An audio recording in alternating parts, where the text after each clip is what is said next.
Hello students. तो आज के लेक्चर में हमें देखना है प्रोसेस लाइफ साइकिल, है ना। ये जो हमारा प्रोसेस लाइफ साइकिल का ये जो टॉपिक है, इसको आप प्रोसेस डेवलपमेंट लाइफ साइकिल भी कह सकते हैं, है ना। प्रोसेस डेवलपमेंट लाइफ साइकिल, ठीक है। और क्या कहा जा सकता है इसे, अगर हम सॉफ्टवेयर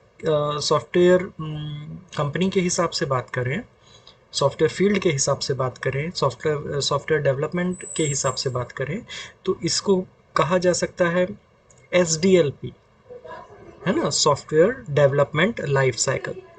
ठीक है, यहाँ तक सभी को। मैं इसके आप लोगों को कुछ नाम बता रहा हूँ, एक बार फिर से देख लीजिएगा। ये जो टॉपिक है आप लोगों का प्रोसेस लाइफ साइकिल, इसे इसका एक दूसरा नाम हो सकता है प्रोसेस डेवलपमेंट लाइफ साइकिल। ठीक है, ठीक है।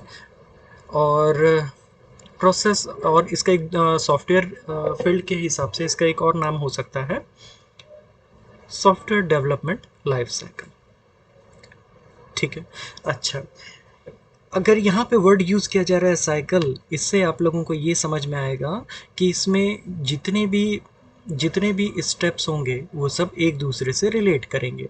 और जब बहुत सारे स्टेप्स को हम आपस में एक दूसरे से कनेक्ट करेंगे तब एक साइकिल बनेगी, है ना।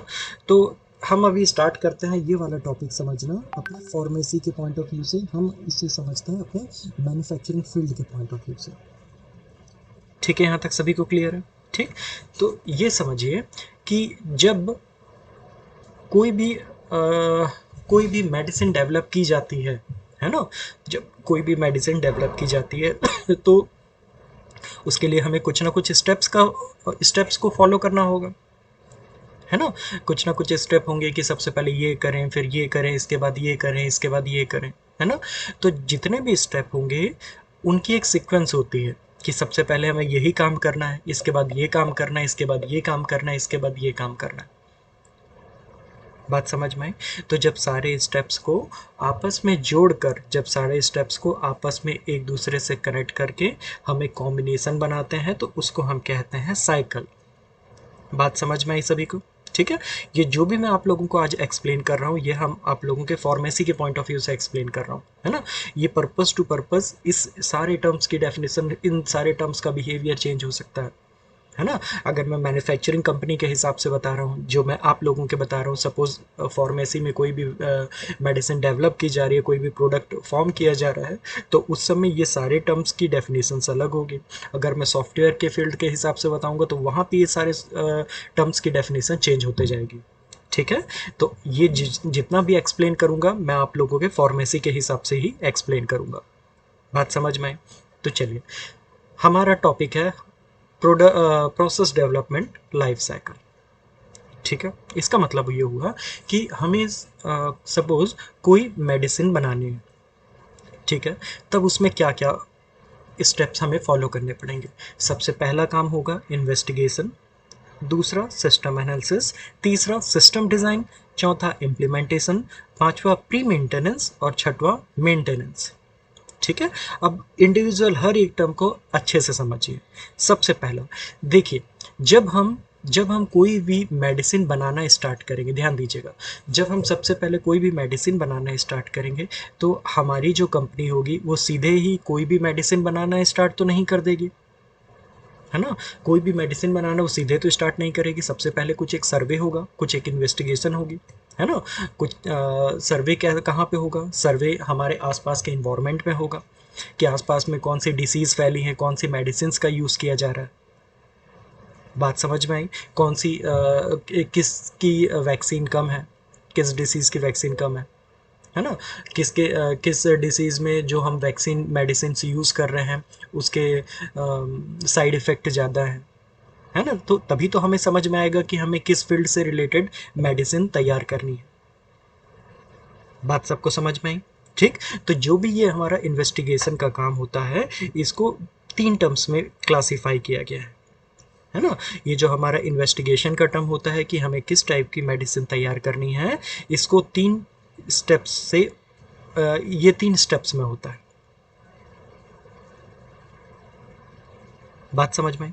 पहले स्टेप होता है सिस्टम प्लानिंग। ठीक है।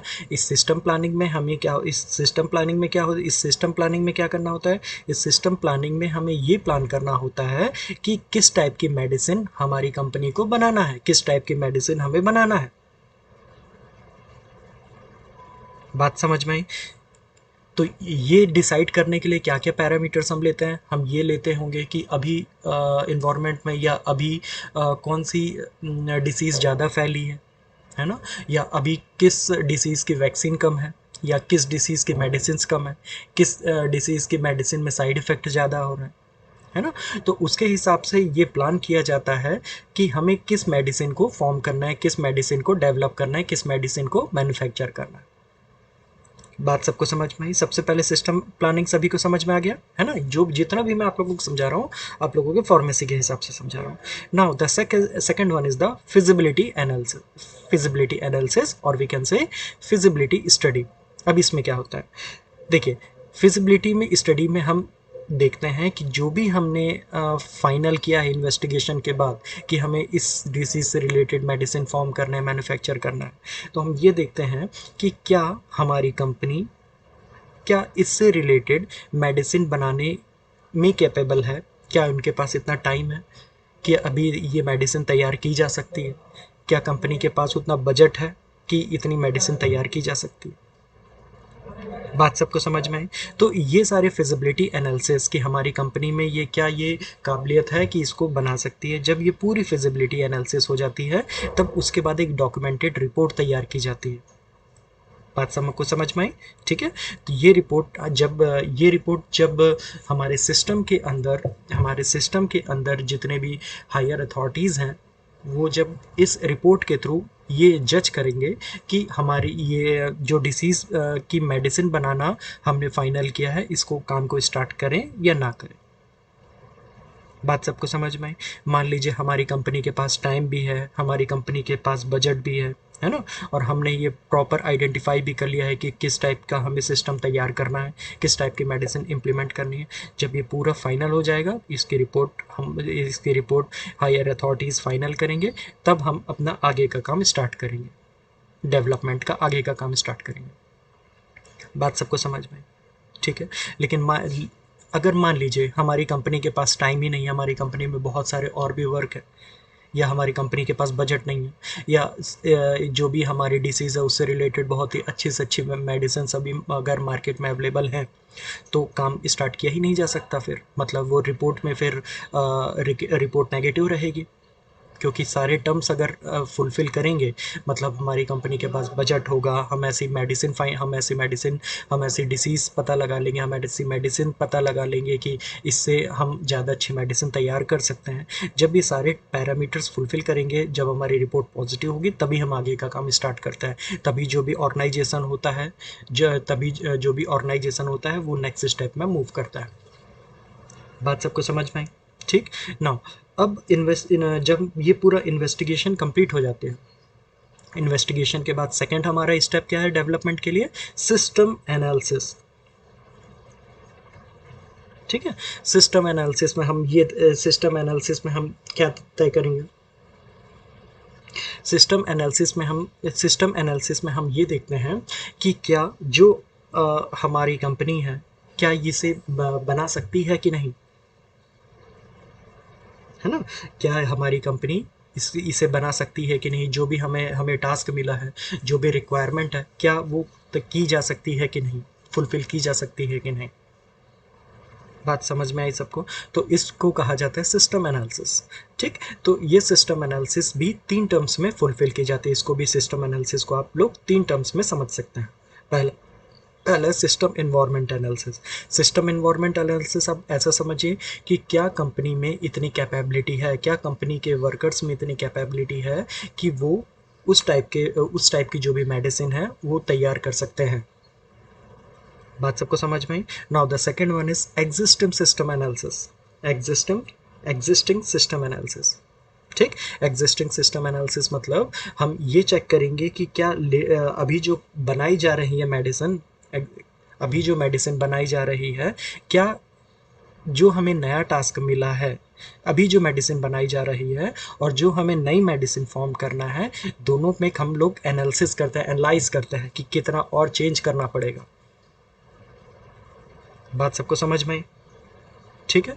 और उसके अकॉर्डिंग कंपैरिजन के बाद हम फिर से रिक्वायर्ड डॉक्यूमेंटेशन तैयार करते हैं कि हाँ ये सिस्टम एनल हमने सिस्टम को एनालाइज कर लिया है और जो भी हमारा सिस्टम है वो नए प्रोडक्ट को फॉर्म करने में, नए प्रोडक्ट को तैयार करने में कैपेबल है। बात सबको समझ में?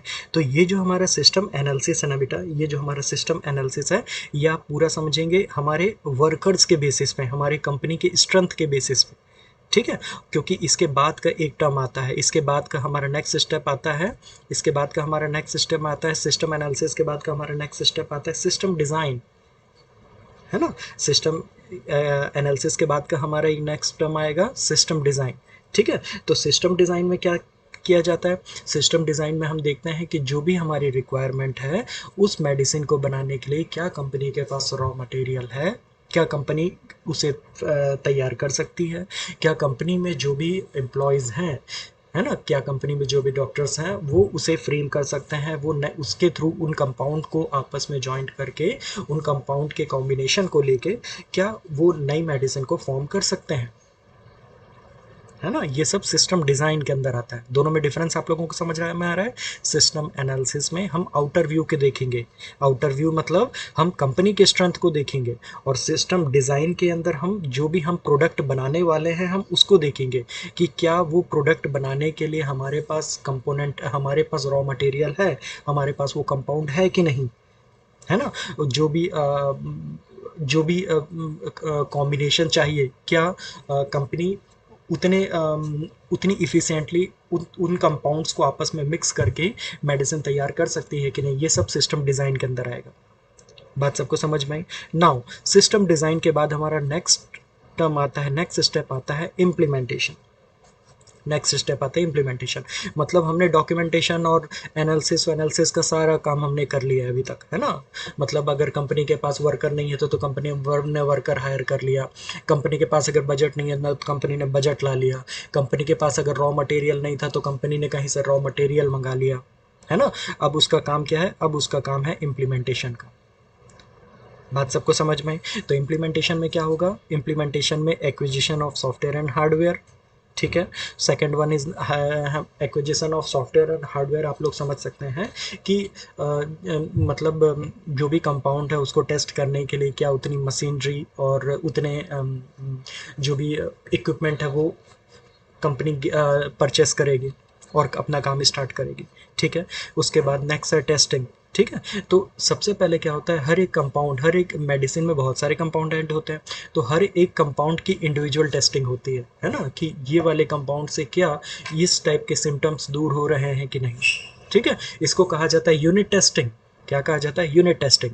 फिर उसके बाद बहुत सारे कंपाउंड को आपस में मिला दिया जाएगा और ये देखा जाएगा कि क्या अब इतने सारे कंपाउंड को मिला के हमने जो मेडिसिन बनाई है वो इतने सारे सिम्टम्स को दूर कर पा रहे हैं, कि इतने सारे डिसीज़ को दूर कर पा रहे हैं कि नहीं। जैसे मान लीजिए अगर मुझे सिर्फ हेडेक की दवाई चाहिए, हेडेक की मेडिसिन चाहिए, है ना, तो एक कंपाउंड को लिया गया और उस पर चेक किया गया कि क्या इस कंपाउंड से ये हेडेक वाली प्रॉब्लम दूर हो रही है कि नहीं। ठीक है। फिर एक फीवर के लिए भी लिया गया। ठीक है। फिर दोनों को आपस में मर्ज किया गया, दोनों कंपाउंड को आपस में मर्ज करके मेडिसिन को फॉर्म किया गया और ये देखा और फिर से उसकी टेस्टिंग की गई। तो इसे कहा जाता है इंटीग्रल टेस्टिंग, है ना। जब बहुत सारे इंडिविजुअल जो एलिमेंट्स होते हैं, इंडिविजुअल कंपाउंड को आपस में मर्ज करके जब हम फाइनल उसकी टेस्टिंग करते हैं तो उसे कहा जाता है इंटीग्रल टेस्टिंग। बात सबको समझ में आई? ठीक है। और इम्प्लीमेंटेशन में ट्रेनिंग भी आएगा। जब ये देखा गया कि हाँ ये सब फुलफिल हो रहा है तो कंपनीज के जो भी हमारे वर्कर्स हैं उनको ट्रेनिंग दी जाएगी कि कितना कंपाउंड किस मेडिसिन का कितना किस कंपाउंड को आपस में ऐड करना है इस मेडिसिन को फॉर्म करने के लिए। बात सबको समझ में आई? ठीक। अब उसके बाद होता है नेक्स्ट स्टेप होता है हमारा प्री मेंटेनेंस। ठीक। प्री मेंटेनेंस में हम फर्स्ट टर्म होता है असेसमेंट, है ना। प्री मेंटेनेंस में हमारा फर्स्ट पहला होता है असेसमेंट और दूसरा हमारा टर्म होता है परफॉर्मेंस एनालिसिस। ठीक है। अब जब हमारी मेडिसिन बन जाती है बेटा, तो मेडिसिन बन जाती है तो हम उस मेडिसिन का रेगुलर फीडबैक लेते हैं। है ना, मेडिसिन बन के तैयार हो गई, लोग यूज़ कर रहे हैं, तो हम उसका लगातार फीडबैक लेते हैं, उसको असेसमेंट कहा जाता है, और उसके बेसिस पे उसके परफॉर्मेंस को एनालाइज करते हैं कि क्या ये हमारी जो नई मेडिसिन है वो प्रॉपर वर्क कर रही है, क्या नहीं कर रही है, किस सिम्टम में वो अच्छा वर्क कर रही है, किस में उसका एवरेज वर्क है। ठीक है, अब जब ये सब काम हो जाएगा, अब कंपनी पूरी तरीके से, हमने सब कुछ सिम्टम असेसमेंट करके, हमने और भी जितने कंपाउंड को चेंज करना था हमने कर लिया, तो फाइनल हमारी मेडिसिन बन के तैयार हो गई, हमने मार्केट में उसको लॉन्च कर दिया। ठीक, लेकिन क्या लॉन्च करने के साथ ही सब कुछ कंप्लीट हो जाएगा? नहीं, लॉन्च करने के बाद ही जब हम मार्केट में हमारी मेडिसिन आ जाएगी, उसके बाद भी मेंटेनेंस की ज़रूरत पड़ती है ना। उसके बाद भी कंटिन्यूअस हमें इवेल्युएट करना होता है कि क्या ये प्रॉपर वर्क कर रही है कि नहीं कर रही, या कुछ और भी नई जो डिसीज़ आ रही हैं, इस पे इसका किस टाइप से ये बिहेव कर रही है ना। तो इसके लिए प्रॉपरली इवेल्यूएशन करना होता है, प्रॉपरली मॉनिटरिंग करना होता है, and if required then modification भी करना होगा। बात सबको समझ में आई? ठीक है, सो these are the final six steps, these are the final six steps that is required, these are the final six steps that is required to to design any product। ठीक है, ये हमारे 6 मेन स्टेप्स थे, जिसके through जिनको collectively कहा जाता है स्टेप्स फॉर प्रोडक्ट डेवलपमेंट, है ना, या इसको दूसरे टर्म्स में कह सकते हैं प्रोसेस डेवलपमेंट लाइफ साइकिल। ठीक, तो ये जितने भी मैंने सारे टर्म्स को आप लोगों को समझाया हूँ, ये आप लोगों के मैंने फार्मेसी के पॉइंट ऑफ व्यू से समझाया, मेडिसिन मैन्युफैक्चरिंग के पॉइंट ऑफ व्यू से समझाया। ठीक है, क्योंकि अगर मैं फील्ड चेंज करूँ, अगर मैं सॉफ्टवेयर के हिसाब से बताऊँ, तो ये इन सारे टर्म्स की डेफिनेशन वहाँ पे चेंज होते जाएगी। ठीक है, ठीक, तो आई होप आप सभी को समझ में आ गया होगा। ठीक, okay, thank you so much. Next lecture में हम किसी दूसरे टॉपिक की तरफ चलेंगे।